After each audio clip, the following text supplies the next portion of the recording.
Howdy children, Scott Grove here, Dr. Groovy, GroovyMusicLessons.com with Ask Scott Grove Anything. What are we at? Season 2, Part 10.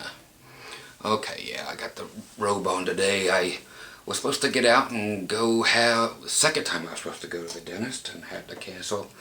I had a seizure for about an hour today, and that just happened to conflict with the time of my tooth cleaning, so if you smell anything, that would be that. Hey, later on today, being, what day is this actually in real time? This would be, what, maybe Tuesday, October 14th, 2014. So I get to go in and have an epidural today for the sciatica. So that's what's on for today, and then make another appointment for the mental hospital that I get to go to. Yeah, that's been going on for 8 years or so. It's just because of the ongoing suicidal things and attempts and so forth. Why? Because, hey, it's the way the world is sometimes. We all need a little help. Alright, so the weekend came and went, and I just got done, and I counted them this time, just over 2 days since I've been on to the YouTube thing, and I think well, it's exactly 68 people that I blocked today. So one more would have been a 69. I could have found somebody else to block, I'm sure. I'm sure they won't let me down. I'll block one more after I make this video. I won't get to post this one today, but I'll get to make it today. So, let's see. Where the heck we at? Yeah, went to the gig, did that. Gave Phil his bass for his birthday. He didn't want to accept it. Those people have a hard time accepting anything as a gift. I've given everybody a gift, but I don't know why, but they have a hard time accepting gifts for some reason. Gig was fine. It came and went. I know we did a lot of setup. It seemed like a lot more than usual, but so be it. Okay, let's see. Okay, so we'll just start here with wherever I left off. I'm going backwards, and I'm on my particular page 14 out of 35, so it means we're about halfway through this thing, so it might end up being as long as the old ones. And thanks for all you guys who stick around and actually watch this stuff, for God's sake. Let's see. We have Paul. Is it Fontanet? I know it is. Says, when I want to see a show, I go to Rob's channel. When I want to learn something, this is the place. I enjoy your videos, Scott. Keep going forever, please. Many thanks, my friend. Appreciate it. I'll go as long as I can. Of course, I don't plan on it being very long, but hey, we'll see what whoever is in charge of the medications actually throws my way this time. What was it they threw me this time? Celebrex. Yeah, I think I mentioned that on the last one. I don't know about that stuff. Haven't felt anything from it, and then to go into a seizure today for the first time in about 6 years was kind of odd. I don't know, coincidence or not, but and I guess I might have already told you, yeah, seizure lasted almost an hour, but I just stay here at home and ride it out. I'm glad you actually learned stuff over here instead of what is read directly out of buyers, manuals that come in a guitar case at the other place. Yes, you can read all those online yourself, and it's funny how many of those are wrong, when you go on to any site. It could be anybody's, but Gibson tends to get theirs wrong more than anybody's when they put down the specs of their guitars, or how, again, just back to the typical, they don't know the between coil splitting and coil tapping over there. And like I told you guys, in 2015 everything is going really crazy on the Gibson stuff. You've probably seen it. They're putting the number 100 on every headstock and doing the goofy writing on the top, but so they had to screw all the 2014s up by putting an ugly little 2014 logo with the 20 or at the 12th fret. A lot of people hated that. Now they're going to screw up your headstock instead. And you get the mini tune, which has been renamed something else, which honestly doesn't work. I'll have to get a hold of one of those just to show you that it doesn't work. Remember, when you tune guitars down, first time you play a string and bend it, it goes out of tune real flat. Those things don't think about it. They just tune to where it goes. And if you tune up, you're fine. But if you tune down, you have to stretch it all out and then do it again, then do it again. And it's like, people don't think about it, so they're putting it on every guitar, and everybody's going to be out of tune all the time and wondering why. They should have learnt when they did the the whole robot series, but hey, they're even going to stick them on the Fenders now too. The G-Spot or G-Force or whatever the hell they're calling it. Yeah, Fender's going to put them on their guitars too. Well, you know I won't be getting any of those. Okay, so let's see. Okay, thanks to you, Paul. Appreciate that, buddy. Oh, here's Gordon. He's cool. And I can't figure this one out too. Gordon's always been really nice. Gordon Newt is the name he goes by on here. It's got a real cool avatar, but you can't see it in black and white. You guys help me. Somebody put it in. And sorry, my brain is on total vacation today. I can't get anything out of my mouth. I've been tripping over myself all day long. I just can't get through this day. Somebody phonetically tell me how to do this word. Gordon had just written, another interesting and entertaining video. But then it says, I think it's bullocks, not bullocks.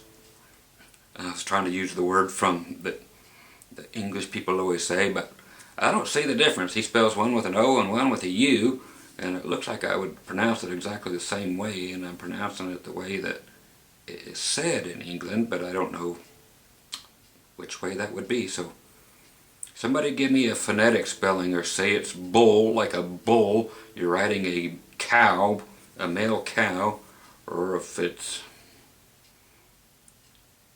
I don't know what other thing it'd be.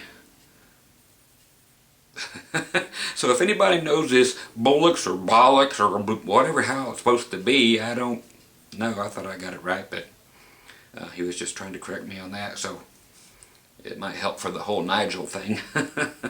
But I still don't see the difference, even in the spelling. I don't get it. So somebody help me out. Thanks, Gordon. DKG Custom. Hey, there's my buddy.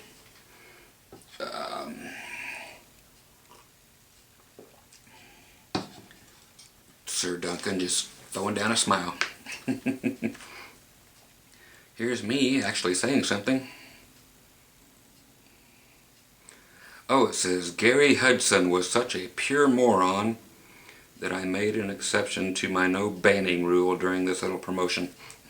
So whoever Gary Hudson was, yeah, when I said I was not going to block anybody for asking me a question in here, like, hey Scott, how many cocks do you smoke a day or whatever, he even went beyond that, so I made an exception and blocked Gary Hudson, whoever the fuck that douchebag is. So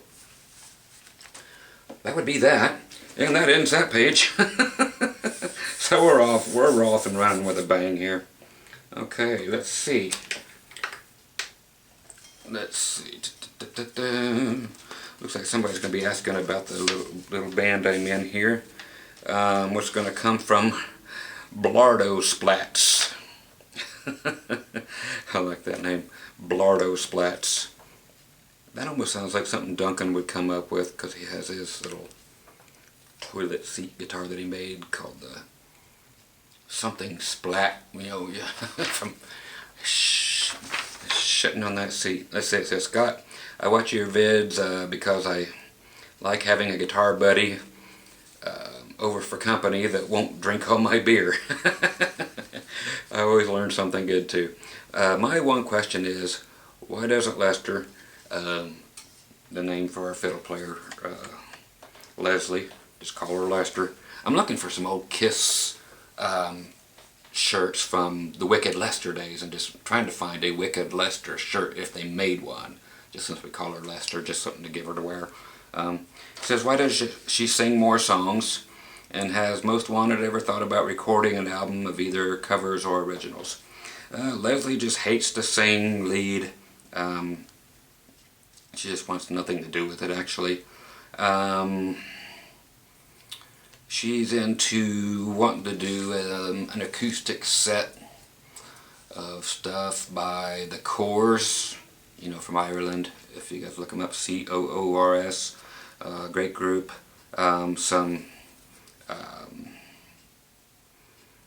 What am I looking for? Celtic stuff, that kind of thing for some different venues, but she enjoys doing the harmonies, but has no desire to even sing lead. She hates it. The band, they don't want to do any originals or any recordings of any kind. They just have zero interest in it at all. Don't even want to actually even want me to record when we're playing. I don't know, just kind of strange that way, but yeah, they don't have no interest whatsoever in any of that. It's like, what's the reason of writing songs that nobody wants to hear at a gig? Because nobody wants to hear originals at a gig, which is true.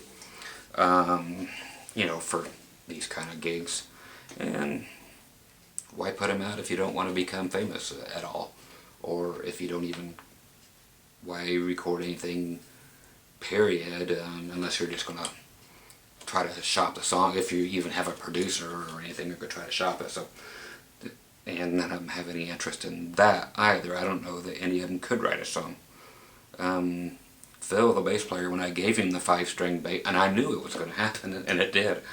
When I gave him that 5-string bass for his birthday at the gig Saturday, he's like sitting there tuning it, and he goes, so what do you tune this bottom string to? So I had to tell him it goes to a B, and he searched around playing on it in the first set, then he changed back to his regular 4-string and said he'd go home and work on it for a couple of weeks and mess with it, but they just have no interest, so I'll continue to write and record stuff here. I've got a ton recorded that I haven't even stuck online because nobody really cares.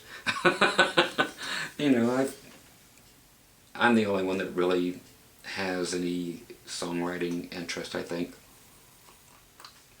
But like I said, I might toss more of them up on the,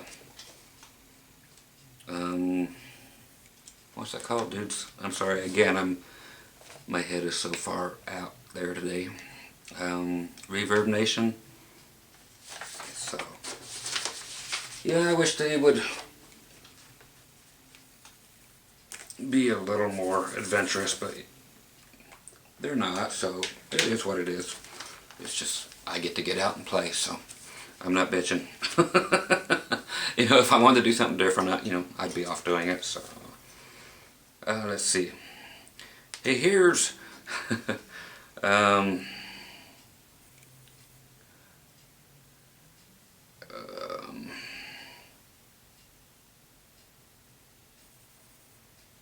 I don't even never know how to pronounce his name. I know that douchebag Dave always calls him Deriz, but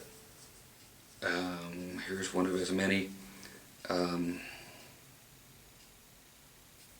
screen names. It says, "There's a few haters of yours that are now my haters too, because I agreed with you about wood. I already had my opinion before I'd seen any of your videos.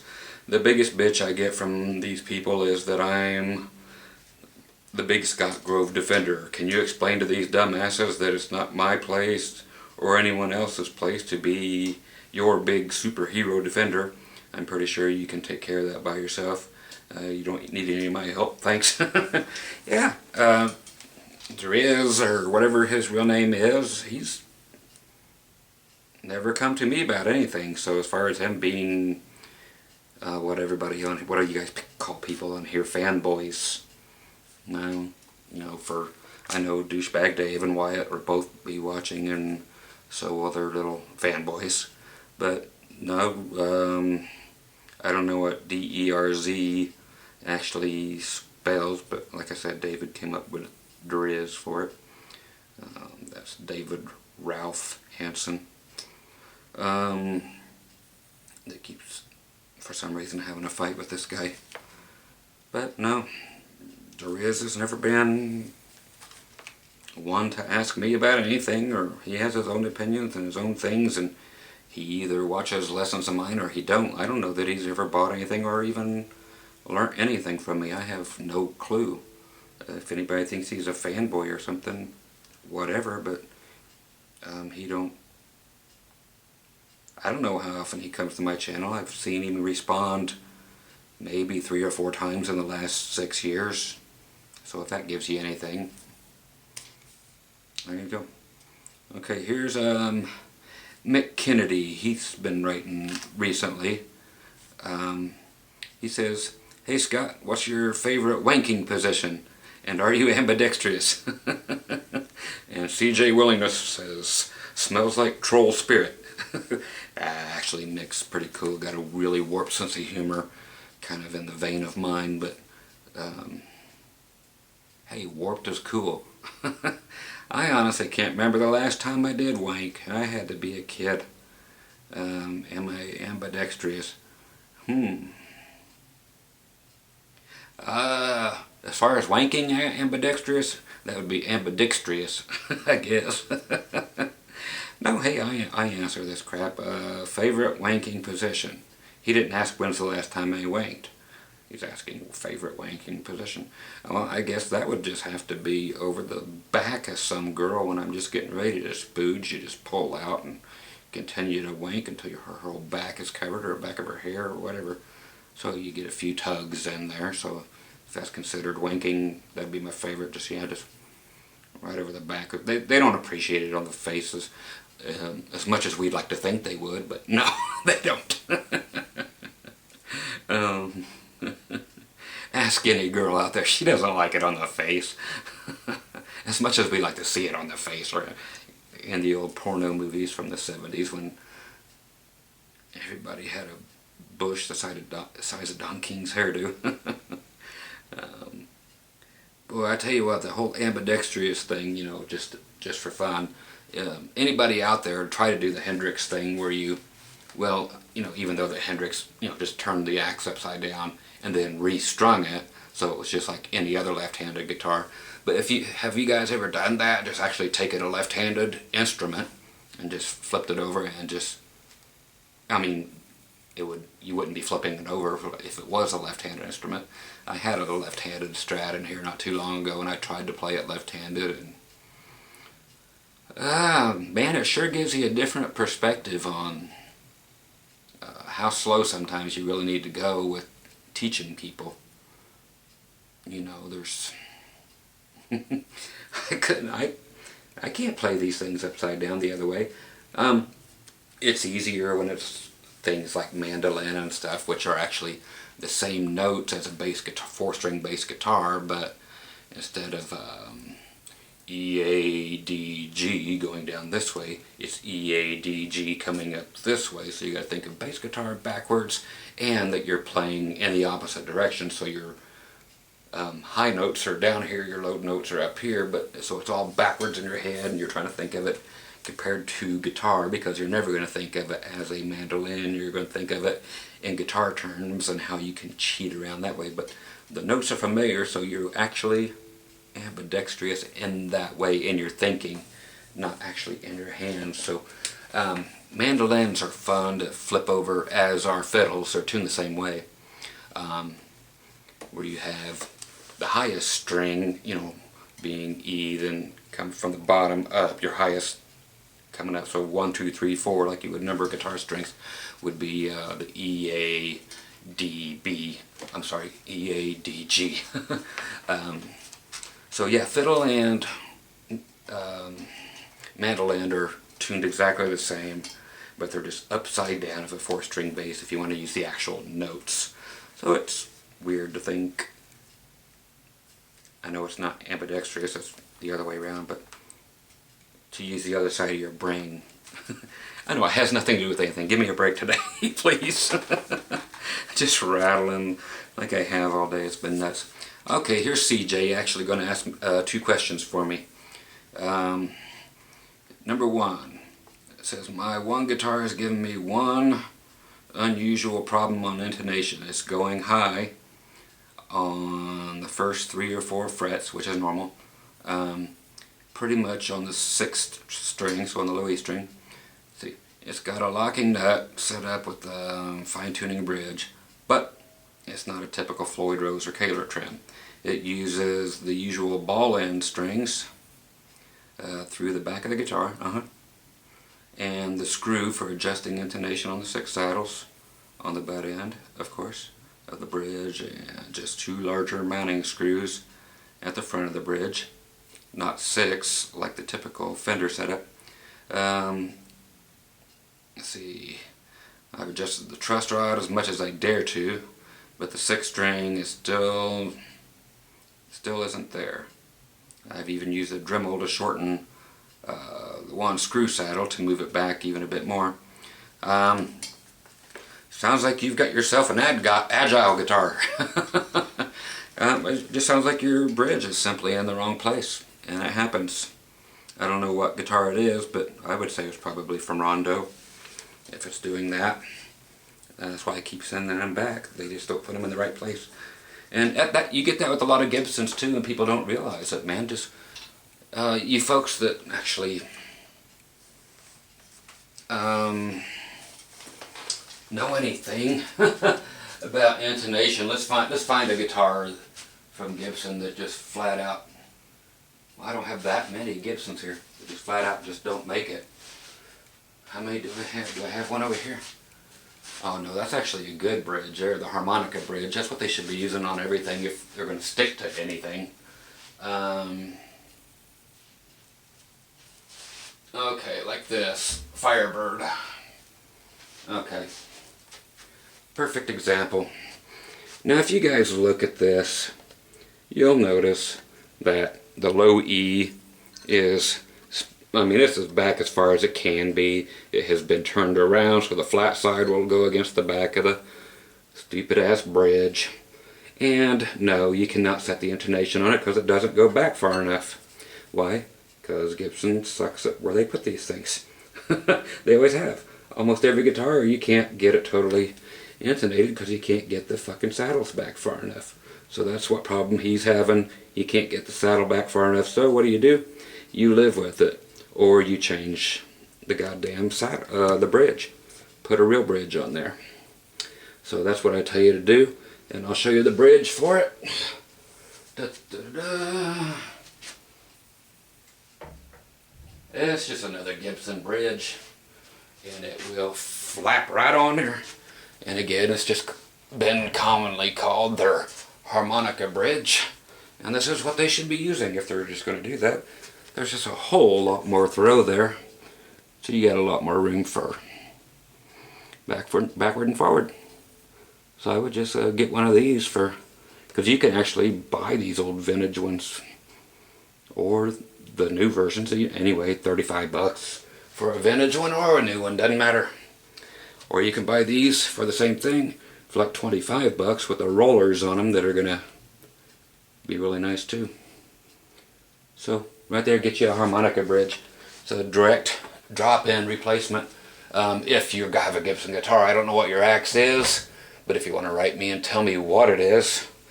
But either way, look for a harmonica bridge. So, oh, you said it's some kind of damn Floyd-looking thing, didn't you?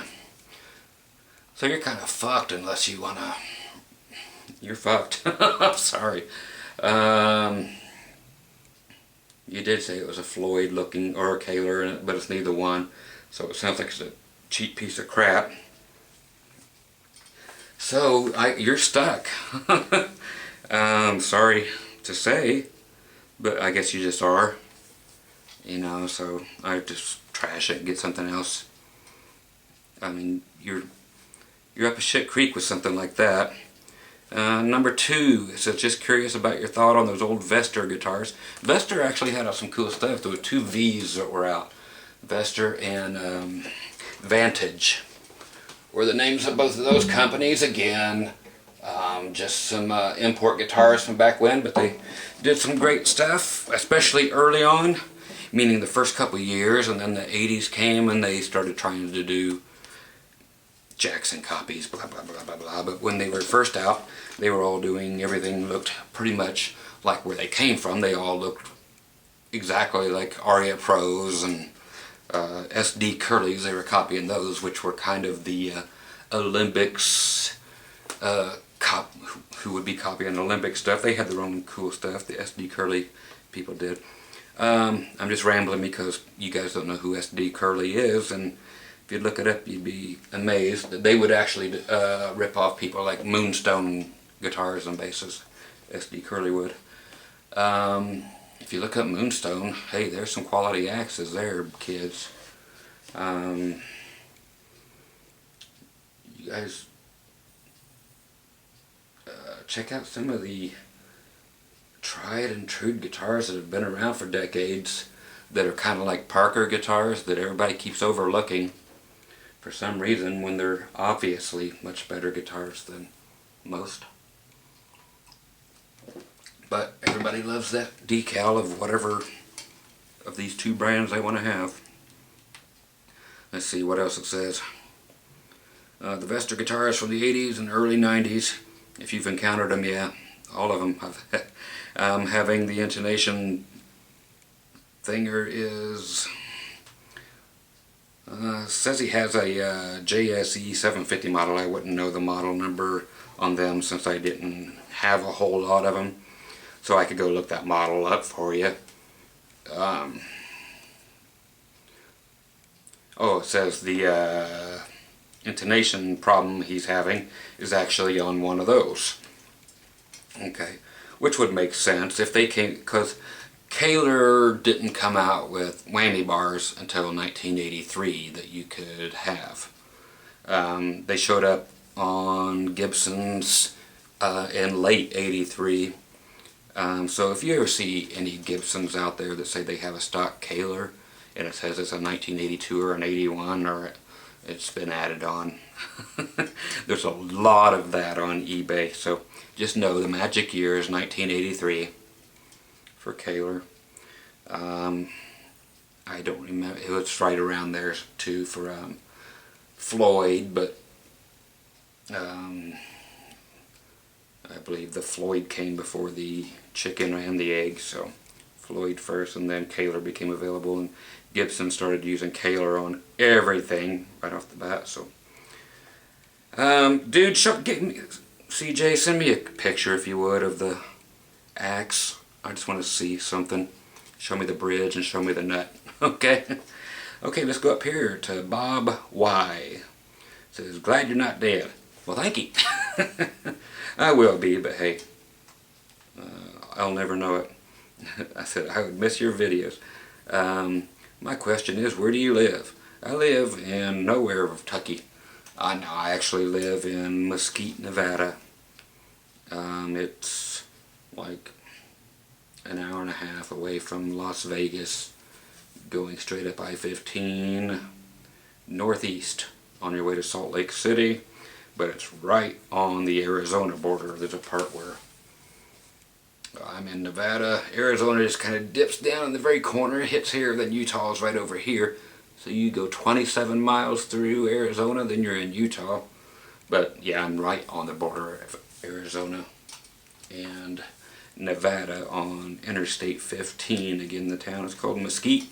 There's a Mesquite, Texas. There's Mesquite Barbecue. There's all that stuff. So real easy to find on the maps. Let's see.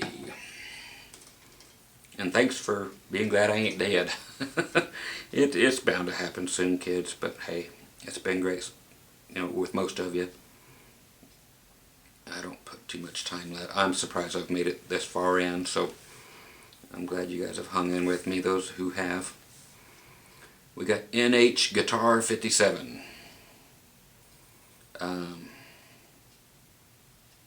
Says, love your videos. Wish I could afford the pay ones. $4. $4. Beat up an old person and take their money. Beat up an old person. Take their money. Teasing. All of the guitars you have owned, out of all the guitars you've owned, which have been your favorite piece, Brian? My favorite, of course, if you've seen, that I still have, well, you're not asking what I still have been my favorite. Of course, my pink Paisley Strat is my favorite just because it's been my wife and my life.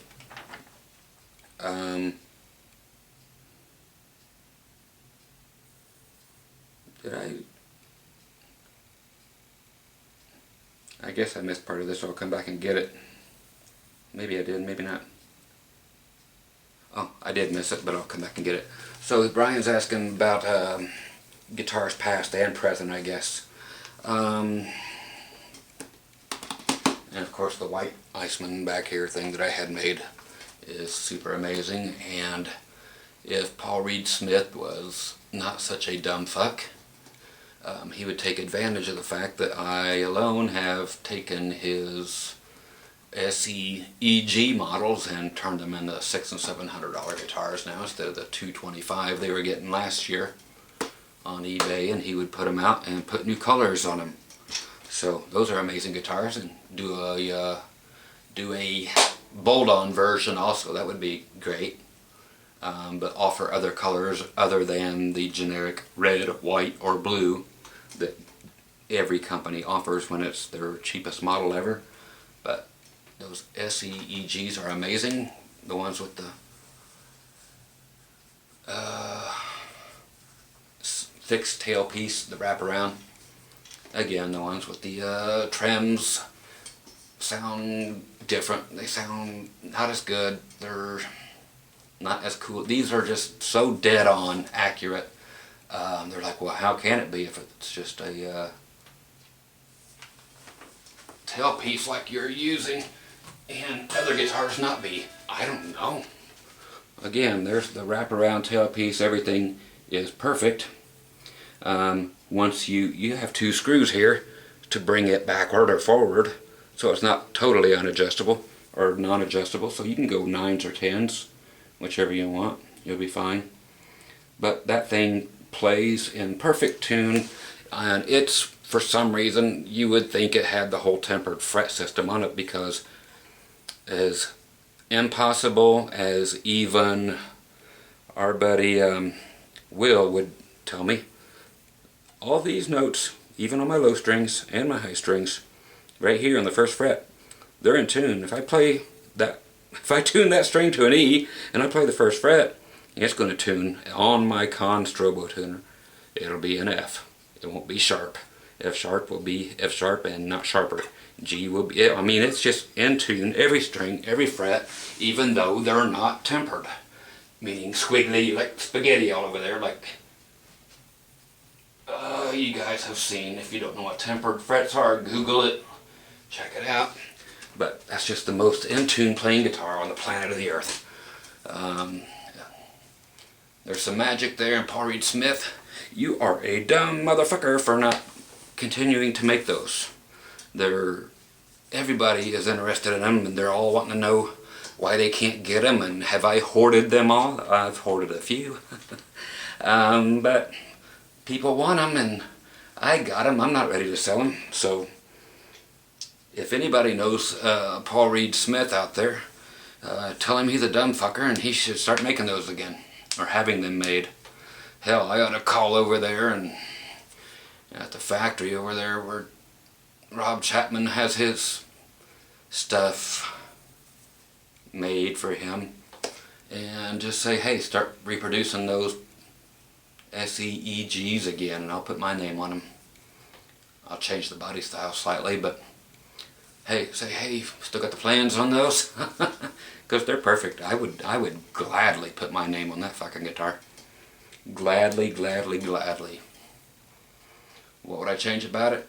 I would put like I said, I would just put a bolt-on neck on there with a maple fingerboard so it feels better to me. But I'd make them all, put out 20 different variations of it so you guys could have the set in or neck throughs or morning wood for the fingerboard or whatever you wanted. So, okay, at the end of, I already marked out his thing, whatever is it Blardo Splats had continued to write. I think that's where this goes. And I was talking about let me find out shit. Have Lester, oh nope. Where did this come from? Maybe it's at the bottom of, that goes 13. It has to be, bro. My one question is, why don't Lester sing more covers and has most wanted ever? That has to be his. God, where is this coming from? Something about a Marshall. Is it coming off here? It has to be this butter guitar guy. I'll try that. It has to be him. I'm sorry, I'm just sitting here rattling like I always do, trying to figure out what's what, because I'm reading everything backwards from when it came in. So I have the first one and then go into the most recently answered questions. And for everybody who is writing questions on anything, thinking I'm going to answer them, no, I'm not. I mean, I might answer them as a person, but they won't be answered here on this segment or on camera or anything. They're like, where do I write to they're writing on, part number 9 or part number 1 or part number 2 or the original thing, and it says no more questions please, and they're still writing. Why, dudes? I don't know. So, anyway, I gotta look at this. What's it say? 37 minutes. And I have to simply pee. And I don't want to change the clock on there because I want to know exactly how long I'm going. So yes, I'm just going to open this door and go pee. So you guys sit there and fast forward, would you?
Okay, that was refreshing.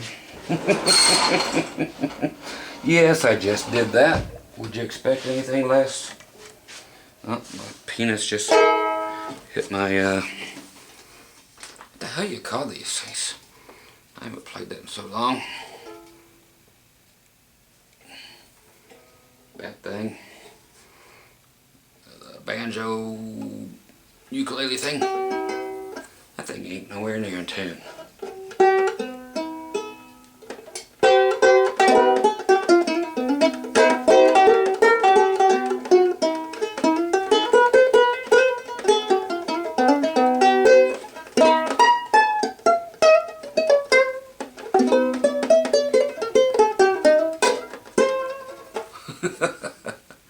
Oh, that guy makes some shitty instruments, boy.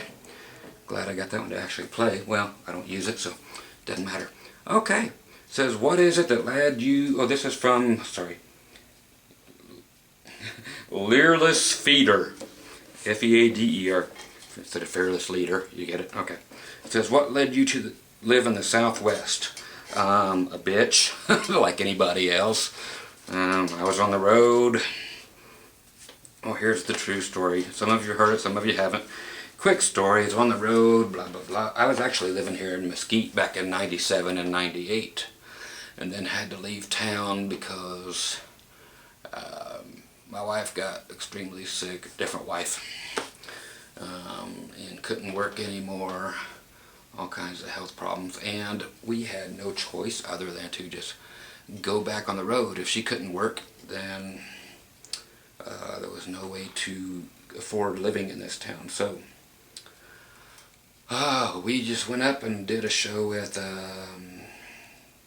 actually Lester, the fiddle player. She went up and did this show too, after we just recorded an album here with another band that just needed us as session players. I played acoustic, I played bass. After they fired the bass player on the session, I played, you know, the lead stuff and all kinds of instruments on there. But of course I don't think she played fiddle. They brought somebody else in, but she went and did the live show with these guys up in Casper. No.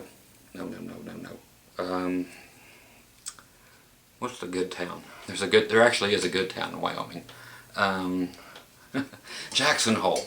Anyway, so we went up there and did a show, and it was with the band, and then Tracy Bird, if you know him, famous country dude. He was picking, and then I joined up with the band later on that night that I was going to start playing with. They were called the Mud Puppies.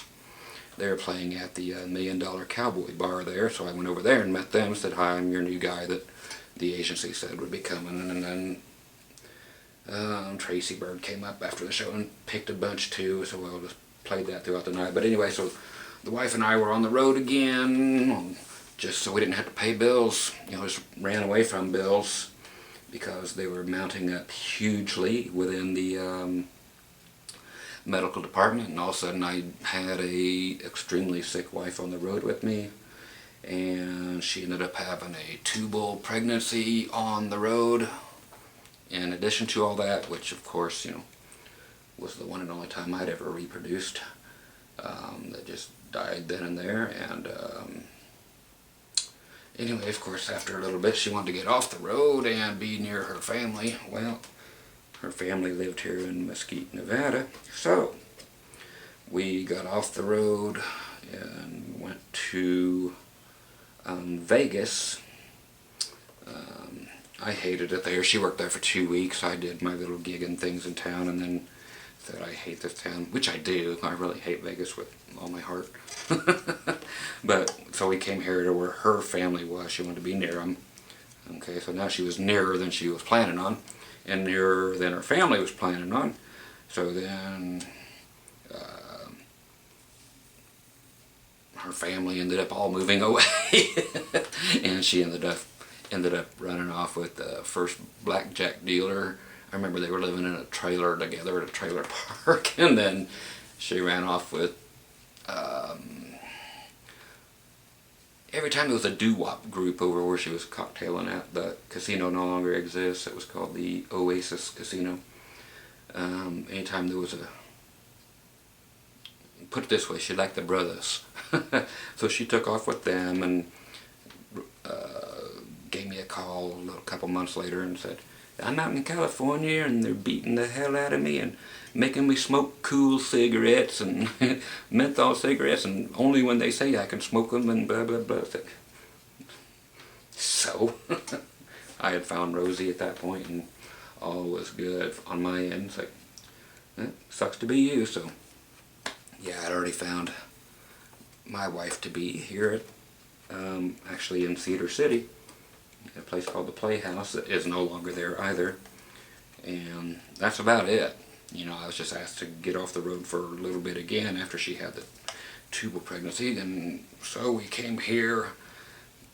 I paid off all the fucking bills, and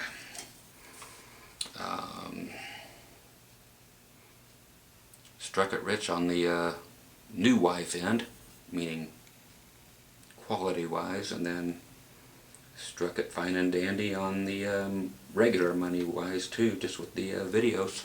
So all of a sudden, poor rich boy, or poor little guy, was a poor little rich boy soon, and everything's been great since, except for, like I said, I worked here at the State Line Casino for almost 6 years, and then quit when my videos started taking off, which was right away. Made 4 videos, put them on YouTube, on eBay. They started taking off. I was making more money with those 4 videos within 1 month's time than I was making being the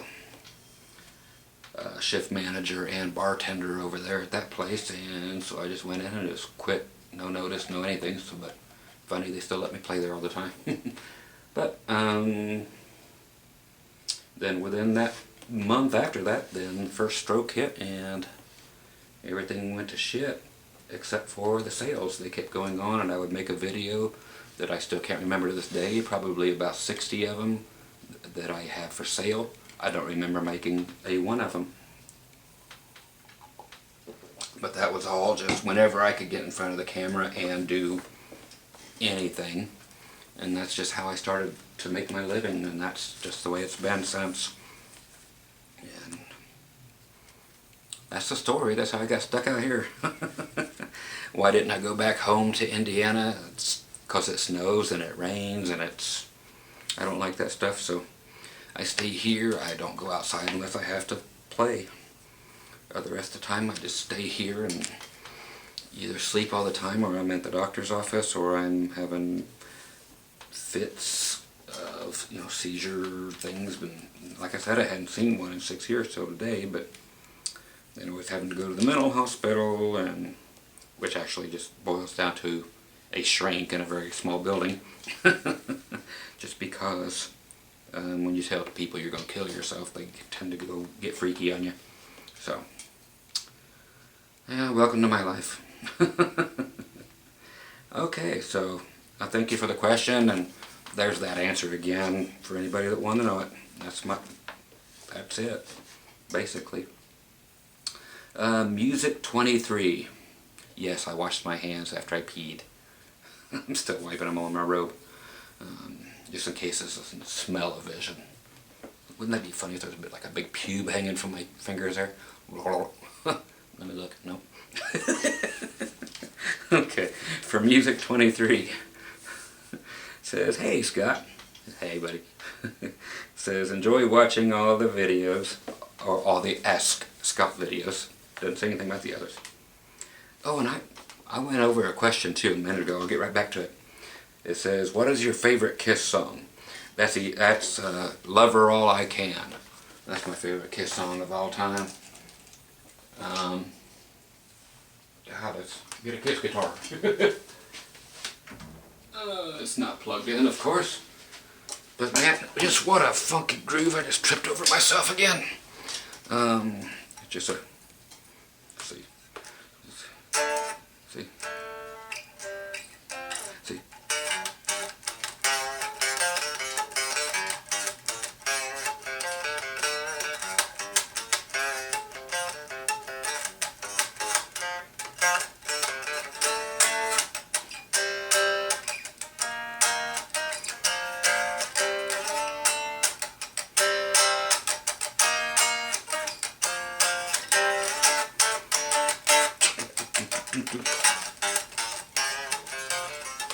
Just love that song, man.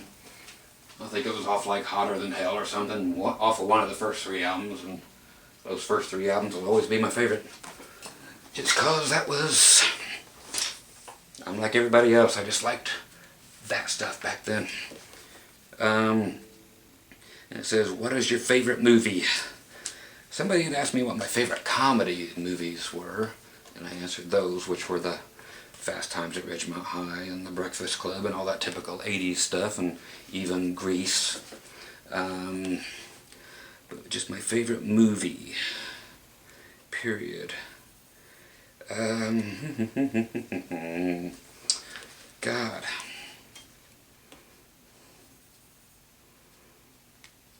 I'd have to stick with fast times. It's just, I love the, I'm just a kid, man. I swore I would never grow up, and I've tried not to, so, I mean, the hair on my face keeps trying to grow up, but, man, I'm just all about the, I just love that shit, man. You know, the old teenage movies, the Molly Ringwald crap and everything, the whole Brat Pack we're in, you know, and these shoes. I knew there would be a pair in here because I've got like 30 pair laying around. I've got a brand new pair every year since that movie came out. It's just my thing. One of my many things.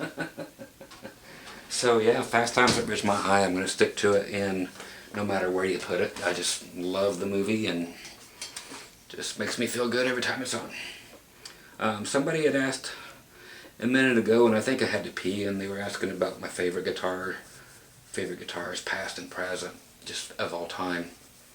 So of course the ones I still have are the pink Paisley Strat from the 84 through 87 region when they were 3-bolt necks, and then the White Iceman. But back in the day, that Paisley Strat has been here forever. One I keep looking at that I want to get back, and I'm going to get one just to get one. There's a from Washburn. There's actually two I want to get, and I think they're both from Washburn. One's old, one's fairly new and cheap, but sounds a flippin' amazing. Plugged in, which is the only way I would need it anyway. It was part of the Washburn, they were called the Wing series, W-I-N-G, back in the 80s, and the model number on this guitar was SB, like Susan B. Anthony. SB8 is what the model number was, and it had the push-pull for coil splitting, not tapping, coil splitting on the humbuckers, and it was just such a great guitar, and a maple fingerboard, and just this weird, I mean not weird, but just the same sunburst you see on that Les Paul back there. That had to be my favorite axe of all time growing up. I will tell you that the Ovation Breadwinners and Deacons, the Deacons are just a breadwinner with a smooth finish on it instead of that spray-on looking weird crap. And they had ebony fingerboards and diamond inlays on the Deacons, and the Breadwinners had a man-made fingerboard like ebonol, something like that, kind of like the Kramers with the aluminum neck Kramers have like ebonol fingerboards. They're not ebony, they're amazing. But the Breadwinners and the Deacons had the best playability of any guitar. I did have an Ibanez Telecaster. It was a copy of the 72, and it came out right around then too, of the thin line. That was really great. I played it a lot. But that Washburn SB8 was one of my favorite electrics, and then I just got rid of one of my favorite acoustics just because it had a finish flaw, and I want to find another one that doesn't. And that's the, I think it's a PS11 or something like that, but it's just a, yep, the typical Washburn like they always did. Black with red binding on it, kind of looks like they're, how can I forget this? It's always got an EA number, whatever that stood for. Whatever, it was the only one that they had that had the Paul Stanley's picture on the front of the acoustic electric. That was a cutaway, so it's all black and got red binding on the neck, the fingerboard, the headstock, the entire body. But man, that sumbitch plugged in, the electronics in it were just stupidly amazing sounding. I throw them up next to the Fishman that's in the Martin there, and it just blows it away. And it's a, what, $299 guitar, I think, when it was brand new coming out. So I'm going to Have to look up and find another one of those. I haven't seen one hit eBay for a while, but that was, God, one of my best sounding acoustics that you could plug in. You know, after it was plugged in, it was too thin to sound good acoustically, but as far as just a thin line acoustic that just sounded real, sounded like a real acoustic, plugged in, it sounded better than anything else I still have. So I'm going to get that back. So there's the end of that question. I know you're, why did I just lick my fingers? Because I have to turn pages. Yes, and I washed them, so I'm not looking for nut sauce. Okay, so I went back. Okay, let's go to AJC. I'm reading it real quick, but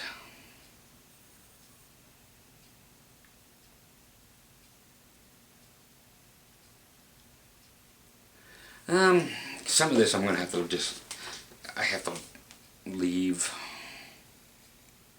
between he and I. He's just asking who are some of my favorite woodworkers, and do you like functional pieces or sculptural works better?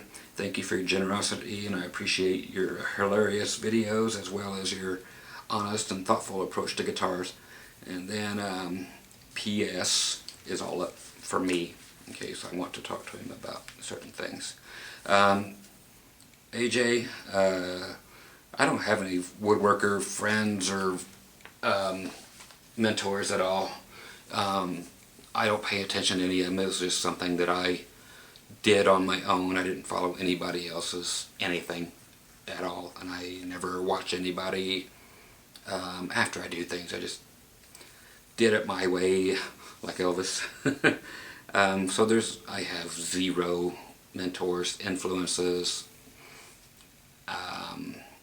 took zero hints from anybody. I'll tell you the one thing that has always pissed me off. And that people will be going like, well, because you didn't do it right. You see other things standing around after 800 years or whatever. But I have never had any goddamn luck with glue. No matter how I would clamp everything together, just like Gibson again. I'm sorry to dog on Gibson, but they're just the easiest. They make it so easy. You know, just like most of the, God, I remember my old SG shaped Les Paul. The neck just came, like they do on most of their guitars, the neck just came unglued and it fell off. You know, so that said Les Paul on the headstock and it's shaped like an SG, but you know, remember those back in '61. Same thing there, just I never had any luck with glue. I ended up, everything that I glued, I had to screw it to later. No matter if I left that thing clamped and glued for, 10 months or whatever, shit just don't hold. For other people it has, they've got different ways, but I never bothered to look up what made theirs stick and what made mine not stick. So everything I make is just strictly furniture stuff, and it's all just functional and southwestern stuff. That's just all I got into. I didn't care about anything else other than distressed southwestern things. Honestly, what kept me in money for the longest time in 1999 and 2000 would be what were called, yes, you've seen them since then, but I was one of the very first people to come out with these. They were called the redneck wind chimes. Yeah, just a simple board with a stencil on there that said redneck wind chimes. Just spray it on there, and then gotta remember playing each night and then bringing home trash bags full of just empty beer cans that were not squashed. And I would put them in the bathtub every night and rinse those suckers out, and then put them on wire and drill the holes, do little planks. I'll have to show pictures here. But those things made me a fortune. Well, not a fortune, they definitely paid for us living well for those couple years. But we'd go to flea markets and stuff during the days on the weekends and just sell shitloads of those things. And then back in Indiana there are tons and tons and tons of consignment store flea market type things, and I would put them in there and they'd be sold out every week and have to go put them back in. But it was amazing. And it was that got me into wanting to build stuff, just because I was cutting boards for the first time in my life. But then I started actually getting into building furniture and had a blast with it, and built every piece of furniture in this place. So, and for so many other people. So that's my woodworking thing. So it's not a serious thing for me. It was just something that I never thought about, but got into it accidentally and loved it, and that's it. So yeah, it was just me being creative, and it was just a new outlet. So I was my mentor. So I hope that didn't bore anybody else, but I love doing it. And man, I would sit around with a knot hole all the time and just scrape it with my thumb, you know, just on the cheap pine crap. But yeah, just let my thumbnail grow out a little bit here, and just always watching TV, but just my thumb just scraping the side of a knot hole and smelling that while I was watching TV. I just couldn't get enough of the smell of that wood. The smell of my wood. I know, guys, I hear you. But I love that, man. They should have, and I found out that they do. They have all kinds of candles and incense that are different wood smells, you know, ash or whatever. You can have all that. So anybody that doesn't know that, and you like the smell of fresh cut wood, the stuff's pretty close if you like that smell. If you have a prefab wood log cabin or something, but it doesn't really quite smell right, then you want the smell of the way it should smell in there. If it was actually home built and you actually built your own place, you can actually make it smell like a real log cabin. Just fire up some incense or some candles that are different wood. Very cool. So thanks for that, and thanks for the PS on here. I do keep all these too. I still got last season's all stapled together, and then a filing cabinet in the garage. So people that do ask me if I ever need any help or anybody to talk to or what have you, which he did. I don't take it lightly, and I keep them right here, and the day may come that I might need it, and you guys hopefully will still be there. Okay? Thank you. Let's see. What am I looking at? I got another half hour. Oh, here's Brent Harville. He just can't wait for Nigel. Same here, buddy. As you could tell, I'm this is part of the stroke thing showing through right now, and I can feel it coming on. And I was doing this most of the day today, where everything was like this, talking, trying, and you'd stop, and that right there, and that's just part of it. So when I'm like this, and it just it just came on again for some reason while I was just sitting here. I would, you know, I have these little shake things, and it's just weird convulsion type things when I have these seizures, and then my brain and mouth go back into this, I don't know, there's no other way to say it other than a retard thing. And yes, again, I can say retard because half my family is retarded, for real, and I don't take it lightly, but the word exists because it needs to. It's an easy way to get to it. So anyway, Brent, I'm just rattling because I don't know what else to do at the moment other than get up and go take some more drugs. So anyway, Brent's just needing me some Nigel. Anyway, you can't wait. So I have to get basically past whatever's going on. I wanted to have Nigel going by now, by October, and be all over it, but I've been backsliding with my health and trying to hide that for the most part. So I wanted to have Nigel going and offer, you know, the whole Nigel collection at all the Flying J truck stops.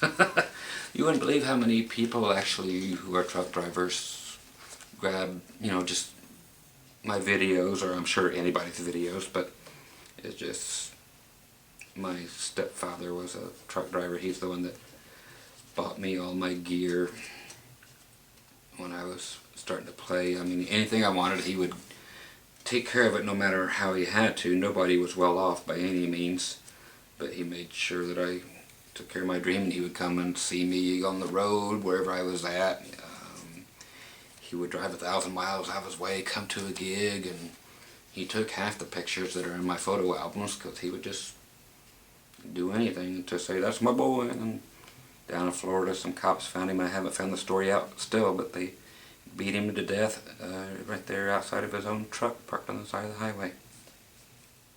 Smashed his head in with their batons. Poor dude. Yeah, he's basically the way we got playing all these places. He belonged to every single place that we played at. You know, whether it was an Eagles, Elks, Moose, and mainly Legions, Amvets, and that kind of thing. But then it went to, real quick, it went to 6 nights a week playing because people wanted us, even though we were really young. It was just a good band. At 13, it was a great band. That band stayed together for 12 years and then continued on after the drummer / lead singer took off, then we got a drummer and another lead singer, and we just kept going and going and going still. But 12 years as the original band.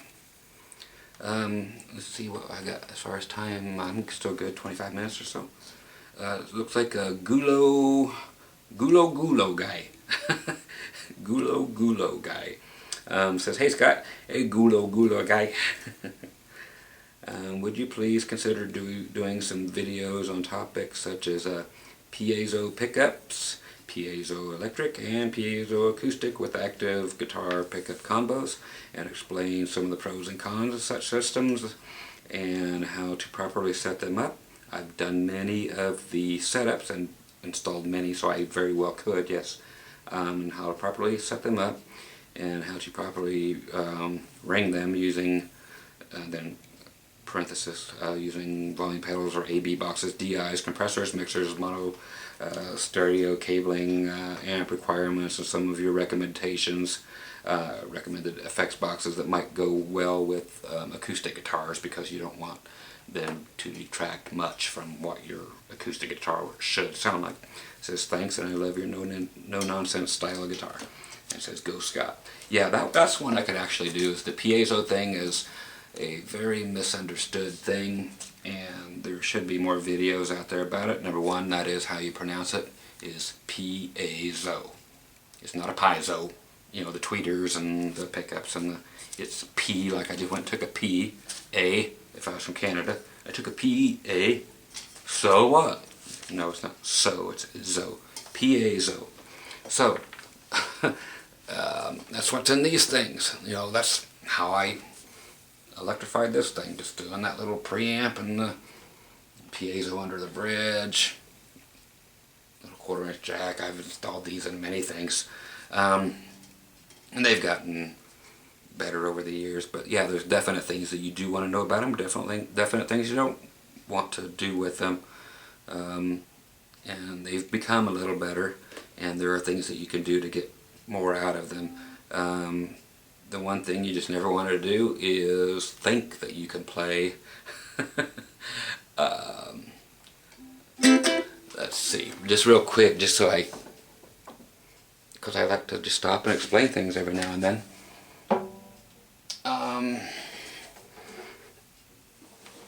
Again, you're going to find one underneath here. You won't want to do a bunch of there are guitars with different pickup systems for this kind of style of playing, but for the people who love to do the tapping and all that stuff, there are very specific pickups you want to use, and it's not going to be the piezo stuff, nor if you're playing like a... That would tear your ears apart and your audience's ears apart if you're using a piezo pickup and you're going...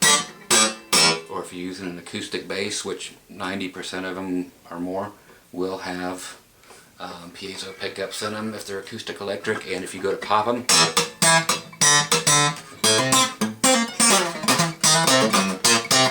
the piezos don't react well to that. But there's a way that you can, because they just distort real bad right there and they clip, and they will throw out this horn shattering, meaning say goodbye to your horns or your tweeters or whatever that's in your PA or your amp or whatever with the piezo if you start playing like that. But you can cushion that so that it won't do that. A lot of people don't know this, but you can.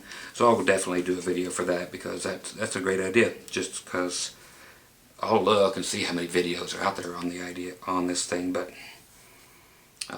good question. So I appreciate that one. Gives me an idea for something that people can actually use, and like you said, the compressors and what kind of processing to use on them when recording or when playing live or what have you. It was actually what's his name, Ed Sheeran, with him and his little bitty Martin thing, and this box laying here. Dun, dun, dun, dun, dun, dun. Yeah, I went and saw at one of the iHeartRadio shows that was here in Vegas, back when it was held outside in a field in the mud, and it was not inside or put on TV like it is now. They would have the shows outdoors, and that's where Ed Sheeran had just got his record deal, and was a nobody at the time, but getting ready to become somebody, and he really impressed me, not with what he was singing or anything, because I didn't give a shit. I don't care about vocals at all. But it was him on stage all by himself in his little bitty Martin Mini acoustic. He's got his own model now, of course, with a little cross thing on there. But this, yeah, the TC Helicon, what is it, the Voice Play Live, or Voice Live Play GTX. So he just ran his acoustic through here, that he would start banging on his guitar and get all the drum sounds going, percussion things, put them in a loop, add a bass line, put harmonies where he needed to, and they would, so just some major looping stuff. And he must have played with this box 24/7 for like 6 months before, but his whole show was 100% reliant on that box and his guitar playing and his vocal, and this was the model he was using. So I wanted to do the same thing, and I haven't got more than probably 15-20 hours total on the thing since I bought it back then. And I wish I had the time to, I guess I do have the time if I want to dismiss y'all. I have all the time in the world. But what an amazing thing. So yeah, I'll definitely do a video on that, because people don't know how to use the piezos correctly, because they are a very cheap system and are on most things, so that's what most people are going to be using. So it would be good to have some video in here. Like I said, I'll see if anybody did a good job on them already, so if it even warrants me doing it. But then again, like I said, I do have a few different ways that you guys can make your current systems sound a lot better and not fart every single time you pop a string or even play hard, because they are harsh sounding to begin with, but you can change that without spending a dime. Okay, Michael Martin, love this guy.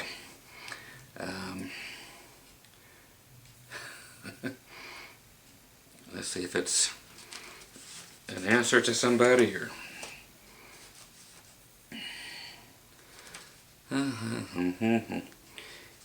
It kind of is.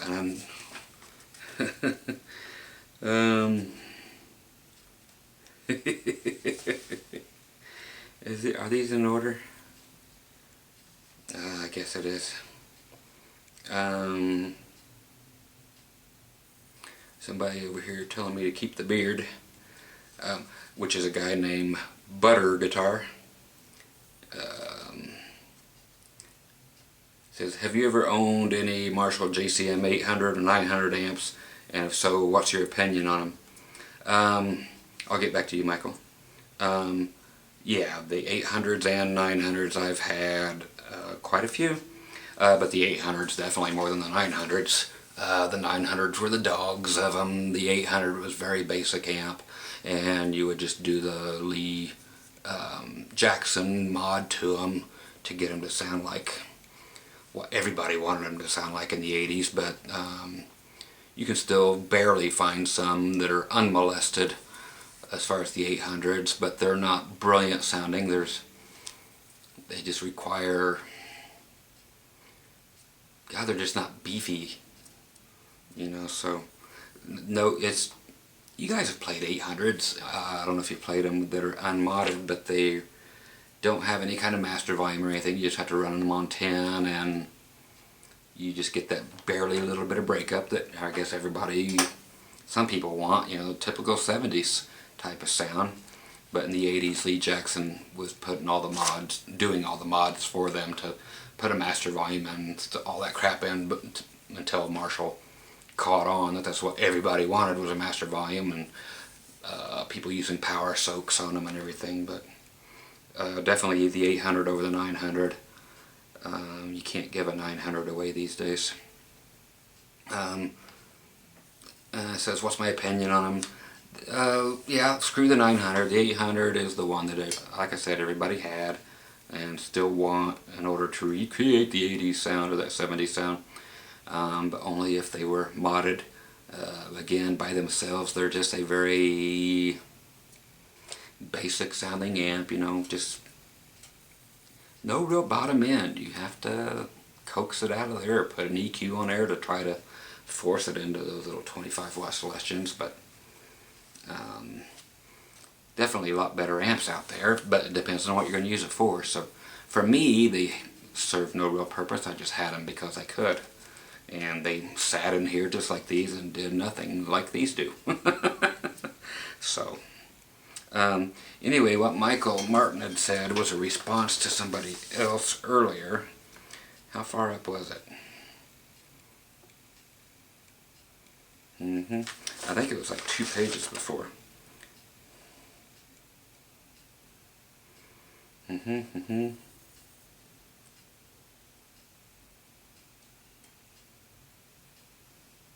Yeah, it's just an answer. I'll leave that alone.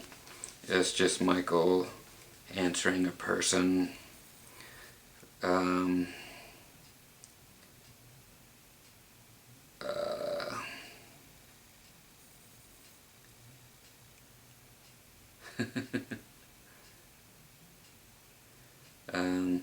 It's a very valid thing, and it's very true.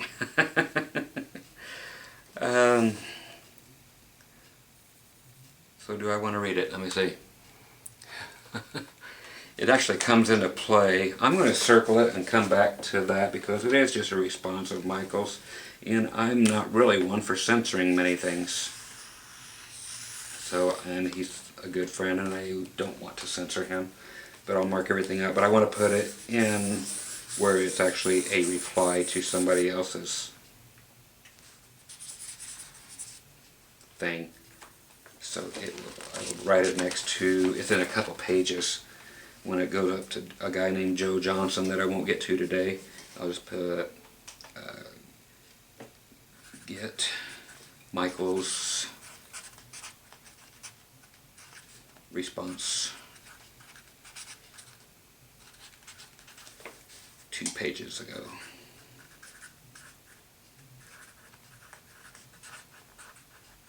Okay, so I'll write that since I know where it comes in. Okay, then I've got, and why do I keep saying I've only got this amount of time? Because this usually only takes not quite even well, it's 121 minutes, or an hour and 21 minutes, I think, of hard drive on this camera, when it's at the best it does on this camera. So, let's see where I am. Oh, here, the Fan Goth. Says, hey Scott, cats or dogs, and why? Neither. I mean, I'm nice to both on the streets, but I will never own either one ever again, ever, for the pure reason of, well, I know I don't have pets here, but sometimes grandchildren come over, but yeah, I keep everything off the ground as high as I can, because I have literally, sorry kids for anybody out there, but had to kill pets for fucking up my instruments and chewing them through them, and they're like, are you serious? Like, yeah, sorry, but I did, and I would do it anytime again.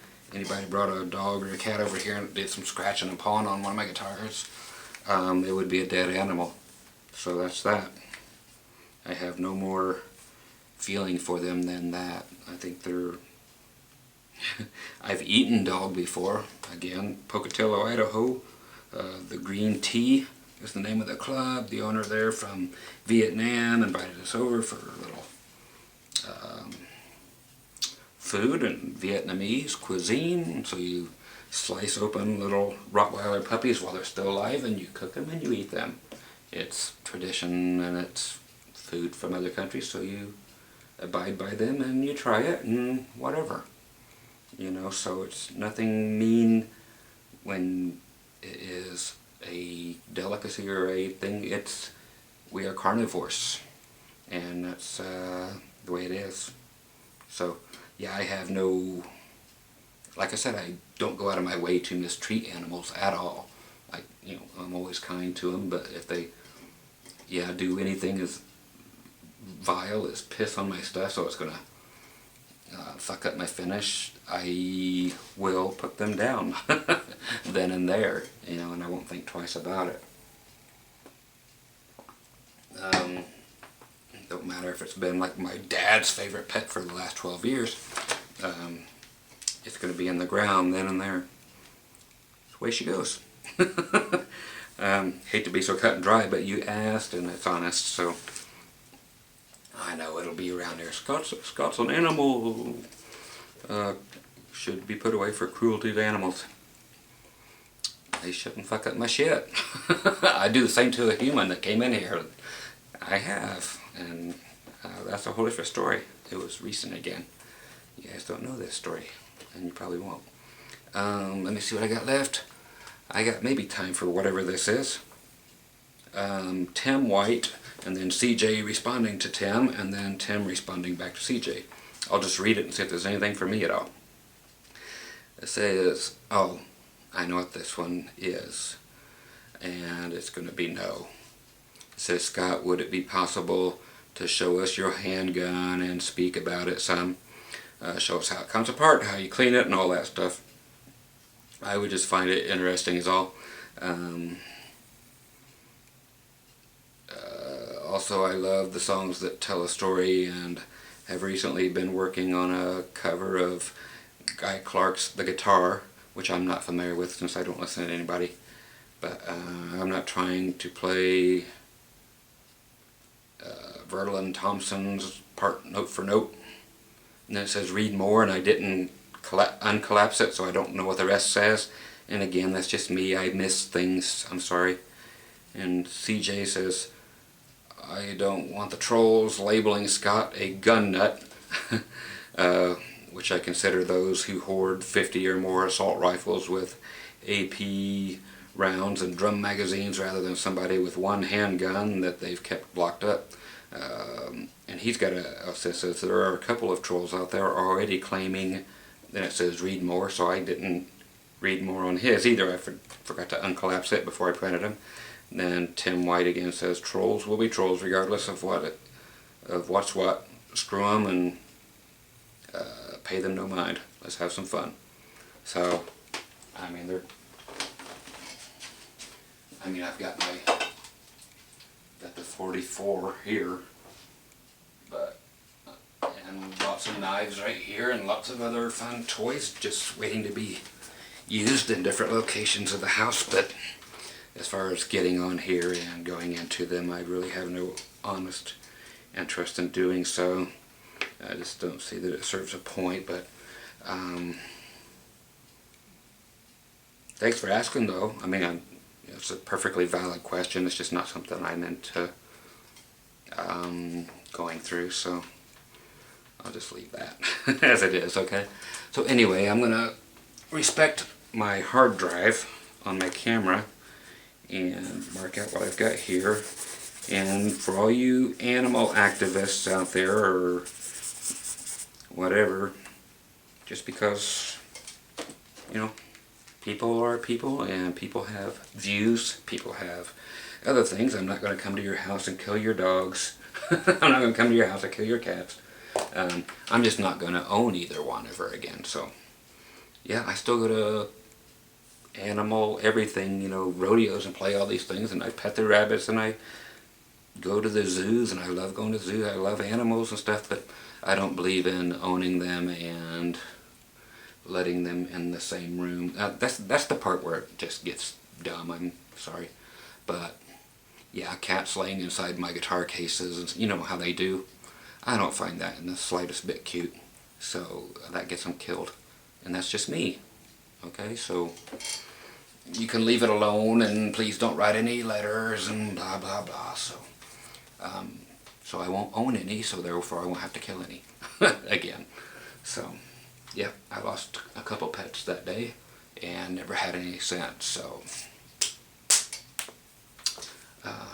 lost a lot of guitars too.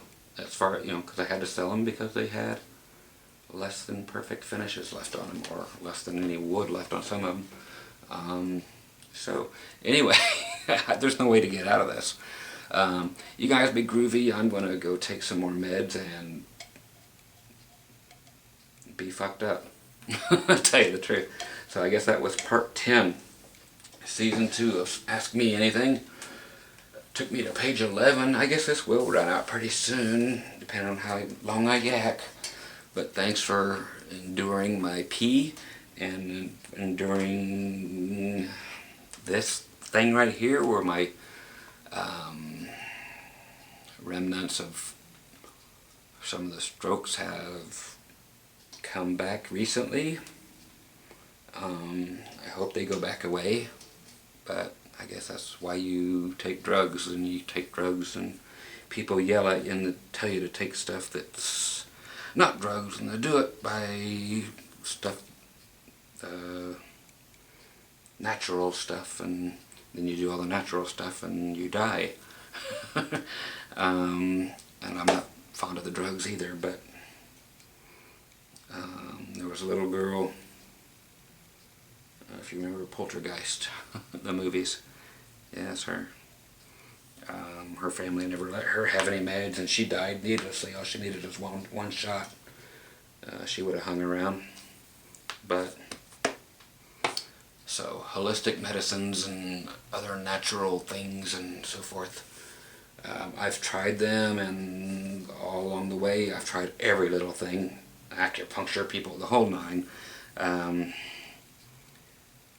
Nothing has done one single thing for me that has been natural, so I have to go to this whole fucked up medical way, and if it kills me, which it probably will, I'm totally content with. So, and I would be happy to go any day.